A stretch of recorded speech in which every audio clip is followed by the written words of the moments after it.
Hi all, welcome back to Sai Tech. Today we'll see the experiment is voltage multiplier. So voltage multiplier చేయడానికి మనకు కావాల్సిన operators ఏంటియో చూద్దాం. So transformer 12 volts transformer కావాలి. So 12 volts అయినా పర్లేదు, 6 volts transformer అయినా పర్లేదు.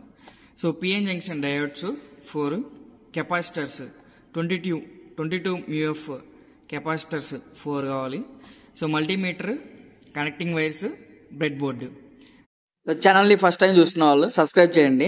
So please watch complete video, then understand the concept. So next circuit diagram చూసుకుంటే వోల్టేజ్ మల్టిప్లయర్స్ అనేవి 3 ఉన్నాయి. సో ఇవి వచ్చేసి voltage doubler, voltage ట్రిపులర్, voltage quadrupler. So ఇక్కడ చూస్తే capacitor positive, negative. So capacitor పాజిటివ్కి మనం ఏసీ పవర్ సప్లై అనేది ఇస్తాము. సో ఇక్కడ చూస్తే మనం ఫస్ట్ కెపాసిటర్ ఛార్జ్ అవుతుంది. సో కెపాసిటర్ ఛార్జ్ అయిన ఈ ప్లేస్లో మనం వోల్టేజ్ మల్టీమీటర్ ద్వారా వోల్టేజ్ చెక్ చేస్తే ఇక్కడికి మనకి ఛార్జ్ అయ్యి మనకి ఎంతైతే వోల్టేజ్ అవుట్పుట్ వస్తుందో అది ఫస్ట్ సింగిల్ వోల్టేజ్ అనమాట. మనం ఎంతైతే వస్తుందో అది ఫస్ట్ వోల్టేజ్. సో ఇక్కడ 12 volts వచ్చింది అనుకోండి. సో నెక్స్ట్ వోల్టేజ్ అనేది పాస్ అవుతుంది. సో ఇక్కడ ఈ కెపాసిటర్ ఛార్జ్ అవుతుంది నెక్స్ట్. సో ఈ కెపాసిటర్ ఛార్జ్ అయినప్పుడు సో నెక్స్ట్ మనం ఇక్కడ వోల్టేజ్ చెక్ చేస్తే మనం ఇక్కడ డబులర్ అవుతుంది. అంటే ఇక్కడ వోల్టేజ్ డబులర్ అని రాసాం కదా. సో ఇక్కడ వోల్టేజ్ డబుల్ అవుతుంది. ఇక్కడ 12 volts ఉన్నప్పుడు ఈ 12 volts ఇక్కడ ఎంత వస్తున్నప్పుడు 24 volts వస్తున్నప్పుడు. సో నెక్స్ట్ వోల్టేజ్ అనేది ఇలా పాస్ అవుతుంది. సో పాస్ అయ్యి ఇక్కడ ఈ కెపాసిటర్ ఛార్జ్ అయినప్పుడు నెక్స్ట్ ఈ వోల్టేజ్ అని 24 అనేది మళ్ళీ ట్రిపులర్ అవుతుంది. సో వోల్టేజ్ ట్రిపులర్ అని రాసాం కదా. సో ఇక్కడ వచ్చేసి ఈ కెపాసిటర్ దగ్గర మనం వోల్టేజ్ చెక్ చేస్తే మనకి ఎంత వస్తుంది అప్పుడు ట్రిపులర్ అవ్వాలి. సో 36 వస్తుంది. సో నెక్స్ట్ ఇక్కడ నుంచి ఇంకా ఈ కెపాసిటర్ ఛార్జ్ అయినప్పుడు సో ఇక్కడ వోల్టేజ్ మనం చెక్ చేస్తే అప్పుడు మనకు వచ్చేసి ఎంత వస్తుంది 48 రావాలి. సో అలా మనకి వోల్టేజ్ అనేది మల్టిప్లై అవుతుంది. సో ఇక్కడ క్వాడ్రిపులర్ వోల్టేజ్, క్వాడ్రిపులర్ అంటాం ఇక్కడ తీసుకునే వోల్టేజ్ని మనం. సో ఇప్పుడు సర్క్యూట్ డయాగ్రామ్ ఎలా డిజైన్ చేయాలో చూద్దాం. సో ఫస్ట్ ఒక కెపాసిటర్ తీసుకుంటున్నాను.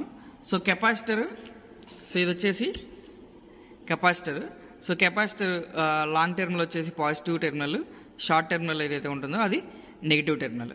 సో ఫస్ట్ ఒక కెపాసిటర్ ప్లేస్ చేసుకున్నాను, పాజిటివ్, నెగిటివ్. సో ఈ కెపాసిటర్కి మనం ఇక్కడ చూస్తే డయోడ్ కనెక్ట్ చేయాలి. సో డయోడ్ యానోడ్ అనేది కెపాసిటర్ నెగిటివ్కి కనెక్ట్ చేయాలి. సో డయోడ్ యానోడ్, సో ఇది క్యాథోడ్, ఈ ఏదైతే సిల్వర్ లైన్ ఉంటుందో అది క్యాథోడ్, ఈ మిగతా పార్ట్ అనేది యానోడ్. సో ఇక్కడ కనెక్ట్ చేస్తున్నాను. సో కనెక్ట్ చేశాను. సో నెక్స్ట్ వచ్చేసి ఇక్కడ చూస్తే సో డయోడ్ క్యాథోడ్కి second capacitor C2 positive connect చేయాలి. సో కెపాసిటర్ని కూడా తీసుకుంటున్నాను. సో పాజిటివ్ కనెక్ట్ చేస్తున్నాను. సో ఎప్పుడైనా సరే బ్రెడ్ బోర్డ్లో మనం కనెక్ట్ చేసేటప్పుడు ఇలా వర్టికల్లో కనెక్ట్ చేయాలి ఈ సెంటర్ పాయింట్లో అయితే. సో ఇక్కడ గ్రౌండ్ అయితే మనం హారిజంటల్గా కనెక్ట్ చేసుకోవాలి. సో నెక్స్ట్ ఈ కెపాసిటర్ నెగిటివ్కి డయోడ్ యానోడ్ కనెక్ట్ చేయాలి. డయోడ్ యానోడ్ కనెక్ట్ చేస్తున్నాను, క్యాథోడ్ అనేది. సో ఈ diode anode capacitor negative connect చేసాము. డయోడ్ క్యాథోడ్ అనేది సో ఈ first D1 diode anode connect అవ్వాలి. సో ఇక్కడ నుంచి ఇక్కడ కనెక్ట్ అవ్వాలి. సో ఈ గ్యాప్లో మనం కన్ఫ్యూజ్ అవ్వకుండా ఒక కనెక్టింగ్ వైర్ తీసుకొని కనెక్ట్ చేసుకుందాం. సో ఇక్కడ నుండి సో ఫస్ట్ డయోడ్ యానోడ్కి కనెక్ట్ చేస్తున్నాను. సో కనెక్టింగ్ వైర్ ద్వారా కనెక్ట్ చేస్తున్నా. సో డైరెక్ట్గా కూడా మీరు ఇక్కడ నుంచి ఇక్కడ కనెక్ట్ చేసేయచ్చు ఈ డయోడ్ అనేది, కానీ కన్ఫ్యూజ్ అవుతారని మధ్యలో కనెక్టింగ్ వైర్ అనేది ఒకటి తీసుకుంటున్నాం మనం. సో నెక్స్ట్ చూసుకుంటే నెక్స్ట్ కెపాసిటర్ పాజిటివ్ వచ్చేసి డయోడ్ కనెక్ట్ చేయాలి.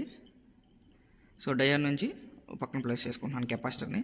So next diode anode connect చేయాలి కెపాసిటర్ నెగిటివ్కి. సో ఇది కూడా ఇక్కడ ప్లేస్ చేస్తున్నాను. సో ఇక్కడ నుంచి మనకి ఇక్కడికి ఒక కనెక్టింగ్ వైర్ ద్వారా కనెక్ట్ చేసుకుంటున్నాను. సో మీరు కన్ఫ్యూజ్ అవ్వకుండా ఉండాలి అనే ఉద్దేశంతోనే కనెక్టింగ్ వైర్ యూస్ చేస్తున్నాను. లేకపోతే కనెక్టింగ్ వైర్ అవసరం లేదమ్మా. సో డైరెక్ట్గా ఇక్కడ ప్లేస్ చేసుకోవచ్చు. ఈ టెర్మినల్ అనేది ఇక్కడ ఈ టెర్మినల్ దగ్గర కనెక్ట్ చేసుకోవచ్చు. So next capacitor positive, capacitor negative. So next diode, so diode anode, diode cathode ఇక్కడ ప్లేస్ చేస్తాం. సో ఇక్కడ నుంచి ఇక్కడ కనెక్ట్ చేయడానికి మళ్ళీ ఒక కనెక్టింగ్ వైర్ అనేది యూజ్ చేసుకుంటున్నాను. సో ఇలా కనెక్ట్ చేసుకుంటే కనెక్టింగ్ వైర్ ద్వారా మీరు కన్ఫ్యూజ్ అవ్వకుండా ఉంటారు. So this is the best way for connecting. So కనెక్షన్స్లో ఏమైనా అర్థం కాకపోతే సర్క్యూట్ డయాగ్రామ్ నేను డిస్క్రిప్షన్లో ఇస్తాను, అక్కడ నుంచి డౌన్లోడ్ చేసుకొని కనెక్ట్ చేసుకోండి. సో నెక్స్ట్ ట్రాన్స్ఫార్మర్ తీసుకుంటున్నాను. ఇది వచ్చేసి 12 volts. ఈ input 230 volts AC power supply ఇస్తాము, అవుట్పుట్ మనం 12 volts ఏసీ పవర్ సప్లై తీసుకుంటాం. సో ఈ బ్లాక్ వైర్ వచ్చేసి గ్రౌండ్. సో ఇది ఇక్కడ కనెక్ట్ చేయాలి. సో ఫస్ట్ డయోడ్ క్యాథోడ్ దగ్గర కనెక్ట్ చేయాలి. సో నెక్స్ట్ ట్రాన్స్ఫార్మర్ ఈ బ్లూ వైర్ వచ్చేసి ఇది పాజిటివ్. సో ఇక్కడ కెపాసిటర్ పాజిటివ్ దగ్గర కనెక్ట్ చేస్తున్నాం. సో కనెక్ట్ చేశాను. సో నెక్స్ట్ మల్టీమీటర్ ఒకటి తీసుకోండి. సో మల్టీమీటర్కి 2 probes ఉంటాయి కదా. సో ఈ టూ probesలో నెగిటివ్ ప్రోబ్. సో నెగిటివ్ ప్రోబ్కి ఒక వైర్ కనెక్ట్ చేసుకొని, సో నెగిటివ్ ప్రోబ్ వచ్చేసి ఇక్కడ మనం ఎక్కడైతే ట్రాన్స్ఫార్మర్ నెగిటివ్ కనెక్ట్ చేస్తామో ఆ ప్లేస్లో కనెక్ట్ చేయాలి.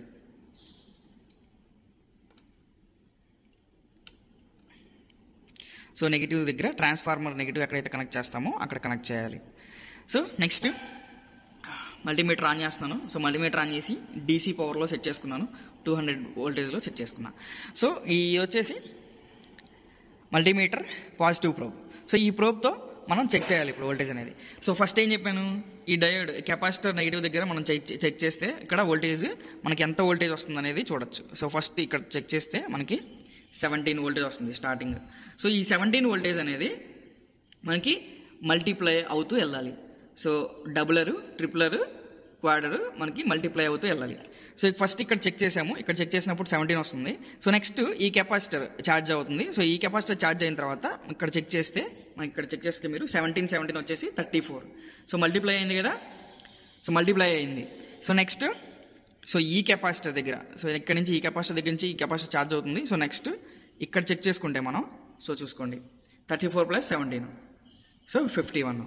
సో అక్కడ చూసుకుంటే అట్లా ఛార్జ్ అయింది. సో నెక్స్ట్ ఈ కెపాసిటర్ దగ్గర నుంచి ఇక్కడ ఈ కెపాసిటర్ దగ్గర చూసుకుంటే మనకి మల్టిప్లై అయింది, 68 వస్తుంది. చూసారా?